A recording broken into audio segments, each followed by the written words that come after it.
Comment écrire une bonne fin? Une fin qui ne soit pas prévisible. Alors là, j'ai tellement de choses à vous dire sur le sujet. Je pourrais en parler des heures. Si tu ne me connais pas, je m'appelle Priska. Je suis coach en écriture depuis 5 ans. Que dire de plus, hormis le fait que j'accompagne des auteurs à écrire leur premier roman, à m'assurer qu'ils soient bons, captivants, cohérents, à les garder motivés tout du long.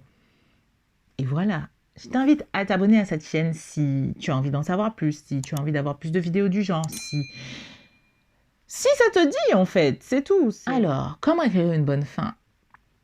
Le problème avec les fins, c'est qu'elles sont binaires. Le personnage obtient ou le personnage n'obtient pas ce qu'il veut. Et notre job, en tant qu'auteur, c'est d'expliquer comment le personnage obtient ce qu'il veut ou pourquoi il ne l'obtient jamais. Donc ça passe par tout un tas de process et tout un tas de techniques d'écriture différentes et variées en fonction de votre niveau, en fonction de ce que vous voulez faire, du type d'intrigue que vous écrivez et du type de personnage que vous avez. Ça dépend de plein de choses. Mais le truc, moi, là où je veux mettre le doigt aujourd'hui, c'est comment faire pour que la fin ne soit pas binaire. Pour que ce soit pas noir ou blanc.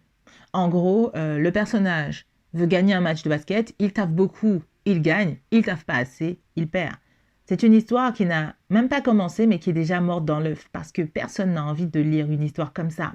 Il faut comprendre que les histoires parlent en vérité, de comportements humains, de dilemmes humains. Il faudra raconter quelque chose d'autre à côté du fait que le personnage souhaite gagner un match de basket, ou même souhaite avoir son bac, ou même qu'importe ce que ce personnage souhaite. Il faudra lui mettre des bâtons dans les roues. Si on veut écrire une bonne fin, pour moi, on ne peut pas passer au travers du choix moral. Il faut mener le personnage jusqu'à un point culminant, et ce point culminant va devoir le pousser à faire un choix. Un choix entre ce qu'il veut, ce qu'il désire le plus, et le fait qu'il va perdre quelque chose. Donc en gros, j'appelle ça le double mauvais choix. Il va avoir le choix entre quelque chose de grave ou quelque chose d'encore plus grave. Imaginons par exemple que j'ai un personnage qui souhaite avoir son bac à tout prix. Donc du coup, la fin, c'est elle a son bac ou pas. Mais imaginons que sa mère tombe malade et qu'elle doit s'en occuper. Et qu'à la fin, elle se demande, est-ce que je vais passer mon bac alors que ma mère vient de sortir de sa chimio et qu'elle a besoin de moi, donc je vais aller réviser, je vais aller passer mon bac, ou est-ce que je vais rester avec elle? Et donc au pire des moments, elle doit s'en aller pour passer son bac et sa mère est par terre, dans son vomi. Et là, il y a deux solutions. Soit elle va passer son bac et elle s'en veut toute sa vie d'avoir laissé sa mère par terre, soit elle reste avec sa mère et elle n'a pas son bac cette année. Aucune solution n'est bonne. J'ai quand même une préférence pour le fait qu'elle reste avec sa mère, mais bordel, quand sa mère va mourir, parce que ce sera le cas, qu'est-ce qui va lui rester? Elle va devoir recommencer son année. Avec quelles ressources? Comment va-t-elle faire? Vous voyez, les bonnes intrigues s'appuient sur des comportements humains. Pas sur le fait qu'elles réussissent ou qu'elles perdent. Ça, on n'en a rien à faire. Ce qu'on veut, c'est le choix qui précède cette solution. On veut que le choix ne soit pas évident, même si on sait qu'il doit être fait. Aucun choix n'est bon. Et quand aucun choix n'est bon, on a une bonne fin. Ça peut être une happy end. Ça peut être une happy end dans le sens où elle y va,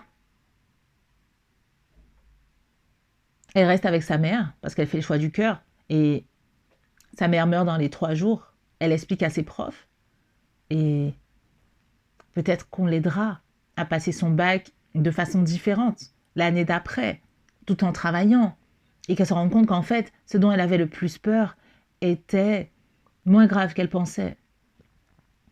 Ce n'était pas un choix facile, et c'est ça qu'on veut vivre, des choix difficiles, des moments où, humainement, c'est plus possible de faire un bon choix. Se retrouver le cul entre deux chaises. Le lecteur, il adore ça. Et vous pouvez pas me dire que vous n'aimez pas ça. C'est impossible.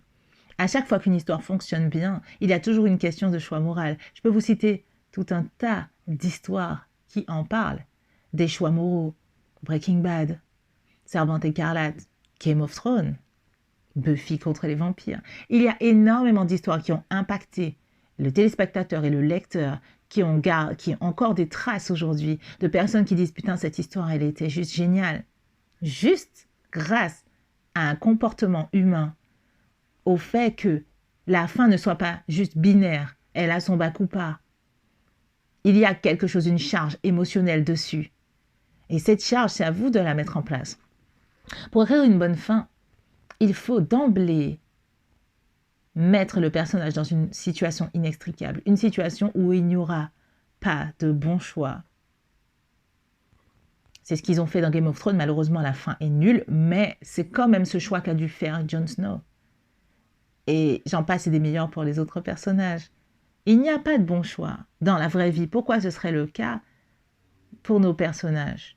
Essayez d'aller capter ce paradoxe, ce moment où le personnage va devoir faire ce choix difficile. Donc, il faut mettre en place, évidemment, des intrigues secondaires qui vont venir contrer le personnage dans son désir le plus fort. Donnez à votre personnage un désir puissant, un désir qui va venir contrecarrer quelque chose, qui va venir en opposition avec un autre désir, celui de prendre soin de sa mère, quelque chose qui le prend aux tripes. Trouver l'amour. Tellement de choses peuvent être mises en place pour avoir une bonne fin. J'espère que cette vidéo vous aura, à défaut de vous donner une réponse claire, vous aura aidé à complexifier vos histoires, parce que concrètement, on en est là. Si vous avez une fin binaire, c'est parce que votre histoire n'est pas assez complexe, c'est parce que vous n'avez pas d'intrigues secondaires qui viennent contrecarrer l'intrigue principale. C'est aussi simple que ça. Donc j'espère que ça va vous pousser à le faire, à y réfléchir. Et si vous n'y arrivez pas, venez me voir sur le groupe, on va en discuter. Le groupe, vous allez trouver le lien en description. Sur ce, moi, j'ai rien d'autre à vous dire, hormis, à très bientôt pour une autre vidéo. Ah oui, partagez cette vidéo. Non, likez, partagez, abonnez-vous. Dites-moi aussi en commentaire ce que vous avez pensé de cette vidéo. Et puis, à très bientôt pour une autre vidéo, ouais. Ciao.